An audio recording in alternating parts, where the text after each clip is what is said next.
غم میں غم دینے والے کو یاد رکھنا. یاد رکھنا تیرے رب سے سب سے قریبی رشتہ سجدے کا ہے اور اس سے بھی قریبی رشتہ آنسوؤں کا ہے.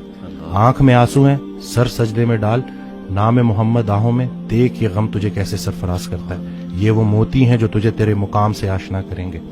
غم سے گھبرانا نہیں ہے، غم کو ریڈ کرنا ہے. وہ حدیث شریف نہیں سنی کہ جس باپ نے 3 بیٹیوں کو پال پوس کے بڑا کیا اور رخصت کیا، یعنی کہ رخصتی کا غم برداشت کیا، جو 3 دفعہ، کیونکہ جتنی پیاری بیٹی ہوگی اتنا بڑا غم دے کے جائے. تو جو 3 دفعہ اس غم سے گزار دیا گیا، اگلا مقام اس کا رسول اللہ صلی اللہ علیہ وسلم کے ساتھ ہے. تو غم تو تجھے اللہ کے قریب کرنے آئے، یہ شارٹ کورس ہے. اب میرے لیے جو میری تنہائی تھی وہ میری سب سے بڑی سپورٹ اس لیے بن گئی کہ مجھے کوئی ڈسٹریکٹ کرنے والا نہیں تھا. پھر میں نے اور سنا، پھر میں نے اور لوگوں کو سنا، پھر میں نے اسی طرح سے یوتھ کلب، اسی طرح سے طه ابن جلیل سارا. اکثر جب وہ جو تھا، جو لاسٹ جو ہمارا ہوا تھا، تو اس میں نے انہی کی سنی باتیں انہی کو سنا رہا تھا.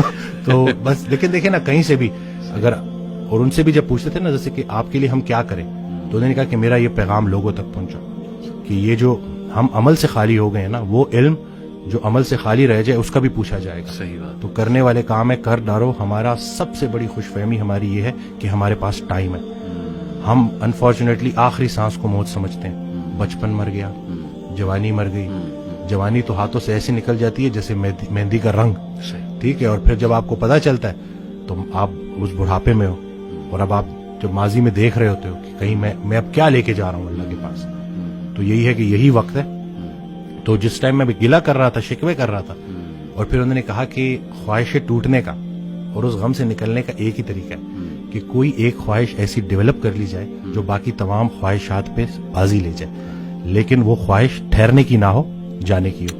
فکر آخرت تمہیں دنیا کی ہر فکر سے آزاد. صحیح بات، صحیح بات. جو بن دیکھے رحمان سے ڈرتا تھا وہ تب نہیں ڈرے گا جب دیکھے گا. صحیح بات. بلکہ لاسٹ جب میں لاہور آیا تھا تو یہ میں نے وہ ٹی وی لگایا تو وہ قرآن کی، تو اس میں نا اس کی آیت، اس کا ترجمہ کہ قرآن پاک میں اللہ تعالیٰ کہتا ہے، ارشاد فرماتے ہیں کہ تم وہ وعدہ یاد رکھو جو تم نے مجھ سے کیا تھا، میں وہ وعدہ یاد رکھوں گا جو میں نے تم سے کیا تھا. تو ہم نے بس وہ وعدہ کیا تھا. نماز بھی تو اللہ کی یاد ہے نا. صحیح صحیح. تو اور پھر دوسرا یہ کہ یکسوئی، کہ جب آپ کا نا یکسوئی نصیب ہو جائے، ایک ہی آپ ڈائریکشن میں چلنا شروع ہو جاؤ. محبت کیا ہے؟ محبت ادھر ادھر دیکھنا نہیں ہے، ایک ہی ڈائریکشن میں دیکھنا. بالکل صحیح. تو جب آپ کی ڈائریکشن اللہ کی طرف ہو جائے نا، پھر اٹھنا بیٹھنا ہر چیز، اور ویسے ہی اللہ تعالیٰ آپ کو مشکل سے نکال لے.